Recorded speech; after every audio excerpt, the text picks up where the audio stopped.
Talkshow hari ini. Talkshow hari ini.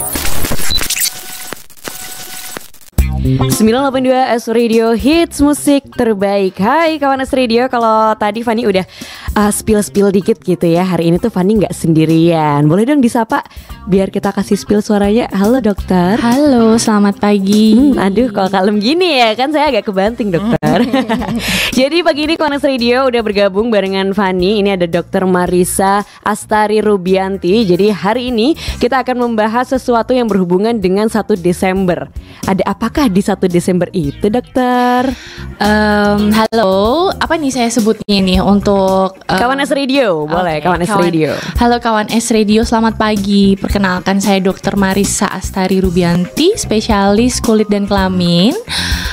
Saya di sini mewakili dari Perdoski Malang atau Perhimpunan Dokter Spesialis Kulit di Malang untuk memberikan informasi nih atau sedikit edukasi kepada seluruh masyarakat Malang tentang pentingnya kita mengetahui tentang infeksi menular seksual yang kebetulan kita sedang kemarin tanggal 1 Desember tuh ada memperingati Hari AIDS sedunia gitu. Oke, berarti nanti kita akan bahas terkait IMS ya. Oke, betul. For information kawan S Radio, jadi IMS ini punya kepanjangan infeksi menular seksual. Nah, tapi kan kalau misalnya orang-orang yang awam gitu kan taunya sebatas kepanjangannya aja nih gitu. Mungkin dari Dokter Marissa atau Dokter Tari nih bisa dipanggilnya? Dokter Tari aja deh biar biar akrab gitu ya. Nah, mungkin boleh dari Dokter Tari, boleh dong kasih tahu kita gitu kan info terkait IMS ini tuh apa sih? Oke, jadi kawan S Radio, IMS itu adalah infeksi menular seksual. Jadi suatu penyakit yang dapat ditularkan dari satu orang ke orang lain melalui hubungan seksual atau yang biasa kita sebut dengan hubungan suami istri atau hubungan seks, seperti itu ya. Selain dia ditularkan melalui hubungan seks, infeksi menular seksual ini juga bisa ditularkan dari ibu yang sedang mengandung dan dia menderita infeksi menular ini kepada janinnya atau kepada bayinya, seperti itu.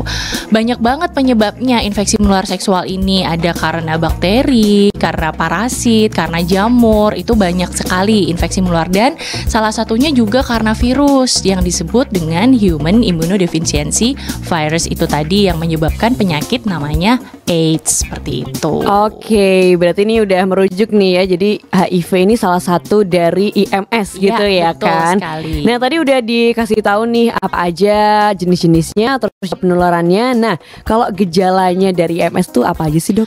Gejalanya itu banyak banget. Dari infeksi menular seksual itu gejalanya ada yang berupa kutil seperti kutil-kutil di kelamin atau benjolan-benjolan di kelamin atau luka-luka di sekitaran kelamin, atau juga bisa keluarnya cairan dari alat kelamin yang suatu yang tidak normal, seperti itu. Jadi bisa berupa cairan, bisa berupa luka, atau bisa juga berupa kutil, seperti itu. Oke, itu tadi udah tahu gimana ya kayak tanda-tandanya gitu kan. Jadi harus buruan ditinjak lanjutin ya kalau misalnya ada salah satu dari itu, atau nunggu semuanya, enggak dong ya? Oh, enggak.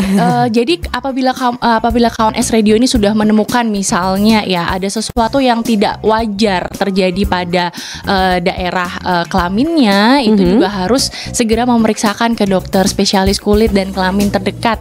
Jadi jangan malu, jangan menunda, jangan berusaha untuk mencari pengobatan sendiri dengan apa yang lagi viral mungkin di sosial media, tapi lebih baik segera periksakan, karena sedini mungkin kamu periksakan semakin baik juga untuk tingkat kesembuhan kamu, seperti itu. Oke, berarti udah ada ahlinya gitu ya kasarannya. Jadi jangan ngeklaim gitu, ngeklaim sendiri. Nah, mungkin juga boleh di apa lagi ya, kayak digali lagi nih apa hubungannya antara kedua itu, dan kira-kira apa aja sih gejala dari HIV dan juga AIDS. Oke, dari yang awal dulu bahwa kita harus tahu bahwa sebenarnya infeksi menular seksual itu adalah pintu masuk untuk bisa terjadinya HIV itu tadi ya kan. Seperti yang kita tahu tadi, HIV itu adalah salah satu virus yang disebabkan oleh infeksi menular seksual. Jadi ditularkan melalui hubungan seksual dari satu orang ke orang yang lain. Nah, Untuk menjadi AIDS atau acquired immunodeficiency syndrome itu adalah HIV infeksi HIV yang udah stadium lanjut. Jadi gejalanya udah sangat kompleks banget. Jadi karena AIDS itu sendiri dia virusnya menyerang ke kekebalan tubuh kita. Semakin dia tidak terdeteksi, semakin dia tidak tertreatment dengan baik, maka dia akan terus-terusan menggerogoti sistem kekebalan tubuh kita. Jadi gejalanya juga akan macam-macam. Pertamanya bisa kayak rasanya flu terus yang tidak sembuh-sembuh, nanti lama-lama akan menjadi diare yang berkepanjangan, adanya penurunan berat badan yang drastis, lalu mungkin kalau hubungannya dengan kulit muncul ruam-ruam yang sangat banyak dan tidak normal seperti itu apabila sudah menjadi AIDS.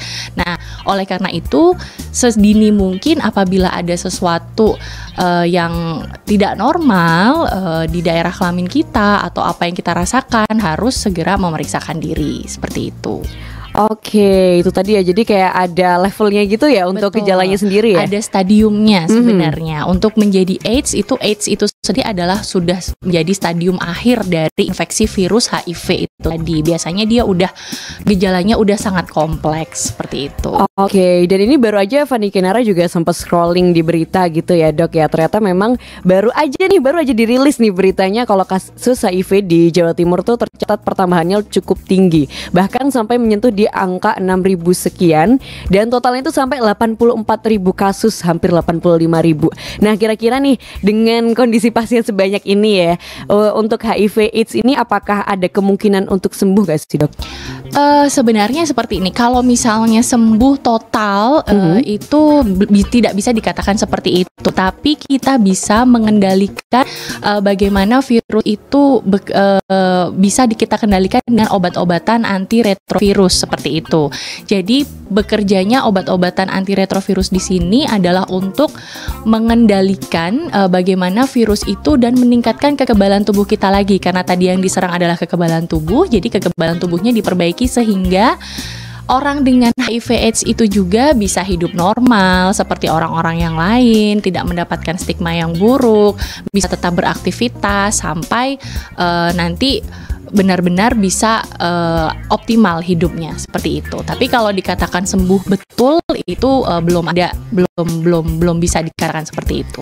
Oke, sampai sekarang belum ada kasus yang sampai sembuh total gitu ya. At least sembuh dari mentalnya aja udah oke banget. Betul, ya, Dok ya. Kalau kata pepatah Kawan Radio, lebih baik mencegah daripada mengobati ya, dokter ya. Nah, sebelum kita bahas terkait obatnya, kita bahas dulu gimana sih cara kita mencegah, Dok, gitu, biar nggak sampai nih ya, aduh jangan sampai gitu kan tersentuh nih MS apalagi sampai HIV AIDS. Oke, jadi zaman sekarang ya nih Mbak Fanny ya, jadi zaman ini kita udah harus lebih terbuka ya sebenarnya dengan permasalahan seperti ini. Kita bahas tentang edukasi seksual dan segala macam itu seharusnya tidak lagi menjadi hal yang tabu, tapi dari sedini mungkin kita harus juga mulai memasukkan edukasi seperti itu sehingga kita tahu nih mana yang benar, mana yang salah, dan mana yang boleh dilakukan dan mana yang tidak boleh dilakukan.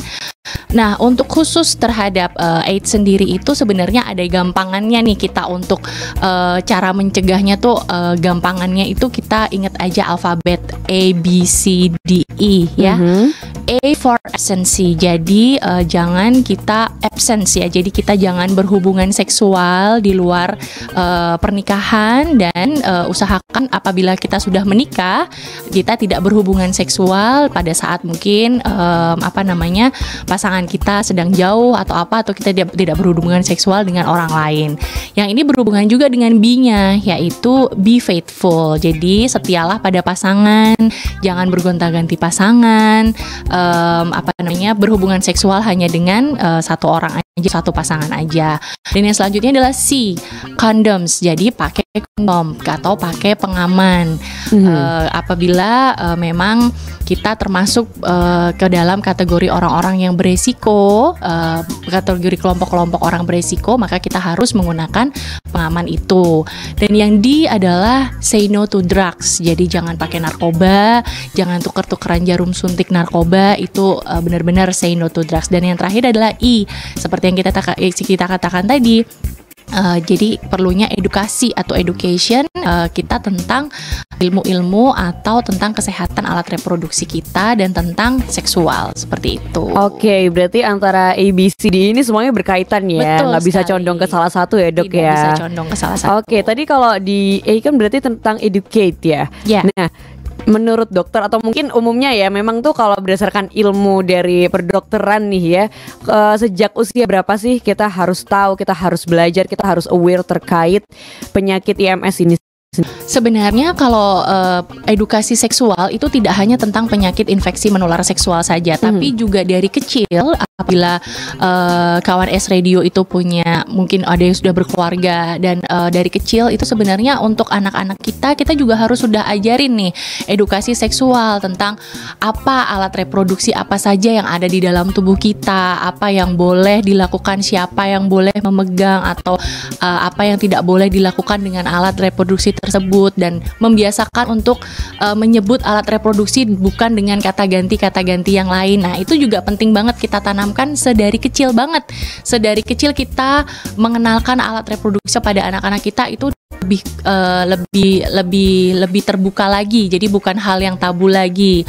Lalu pada saat usia-usia reproduktif atau produktif seperti remaja, itu juga kita baru mulai memberikan edukasi bahwa hubungan seksual itu hanya boleh dilakukan oleh pasangan suami istri, bahwa kita juga tetap harus setia dan lain sebagainya. Jadi sedini mungkin harus sudah mulai kita biasakan untuk memberikan edukasi seksual seperti itu. Oke, berarti yang harus digarisbawahi itu udah nggak ada hal tabu sih sebenarnya ya. Betul. Karena memang sampai sekarang gitu kan, dulu Fani SD juga kayak masih dikasih tahu ilmu itu tuh kayak ketawa-ketawa sendiri gitu, geli-geli sendiri, padahal itu juga penting ya. Betul. Sedini mungkin gitu kalau kata Dokter Tari. Tadi di awal talk show ya, Dok, Fani udah ngomong tuh kalau ini hubungannya dengan 1 Desember di mana itu adalah Hari AIDS Sedunia. Di 2022 ini apa ada tema tertentu gitu gak sih, Dok? Oke, kalau Hari AIDS Sedunia untuk tema globalnya kita tuh mengusung tema Putting Ourselves to Test, Achieving Equity to End HIV. Jadi maksudnya kita harus segera mungkin nih mendeteksi dini untuk HIV ini agar orang-orang dengan HIV ini juga bisa mendapatkan terapi yang betul, terapi yang sesuai sehingga quality of life dia tetap bisa bagus seperti itu. Dan untuk edukasi tentang pentingnya kesadaran kita untuk tahu apa itu MS, apa itu HIV/AIDS, lebih kita tingkatkan lagi gitu. Nah, untuk dari tema dari Perdoski atau Perhimpunan Dokter Spesialis Kulit Malang sendiri, kita juga mengangkat tema tentang ciptakan generasi bebas HIV dan AIDS dengan melakukan deteksi dini. Jadi masih mirip-mirip ya. Jadi yang paling penting itu adalah mendeteksi dini.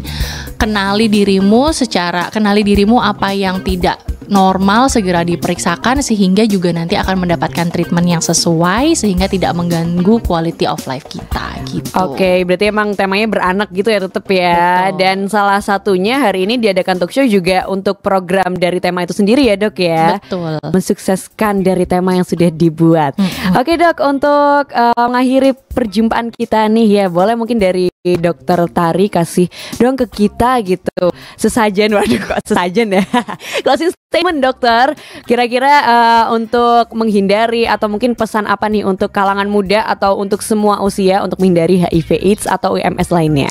Oke, jadi dari talk show kita kali ini saya sangat berharap sekali bahwa ini akan membawa manfaat bagi seluruh masyarakat Malang yang mendengarkan atau seluruh kawan S Radio ini untuk tahu bahwa infeksi menular seksual itu penting diketahui dan penting untuk segera diperiksakan. Apabila ada sesuatu yang dirasa tidak wajar, harus segera diperiksakan untuk mencegah selanjutnya agar tidak lebih parah, agar kita bisa treatment lebih cepat dan bisa meningkatkan tetap quality of life kita terjaga seperti itu. Dan pesannya adalah yang pertama, jauhi narkoba, lalu hindari seks bebas dan selalu setia pada pasangan. Jangan berganti-ganti pasangan seperti itu. Itu tuh kawan Sri Raditya.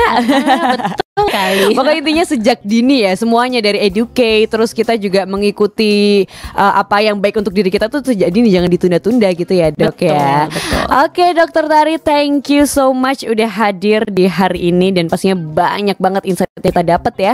Semoga dari apa yang kita bahas di pagi ini jadi pelajaran juga untuk teman-teman di sana, untuk kawan S Radio yang lagi dengerin hari ini. Thank you banget dokter. Hari ini masih ada jadwal lain mungkin atau liburan aja? Hari ini kita healing aja dulu. Oke, healing kan juga salah satu untuk mencegah ya dok. Betul. Ya.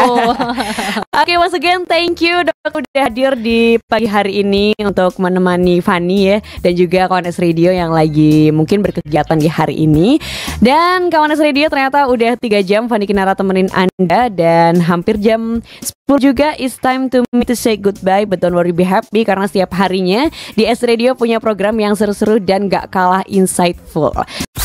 Talkshow hari ini.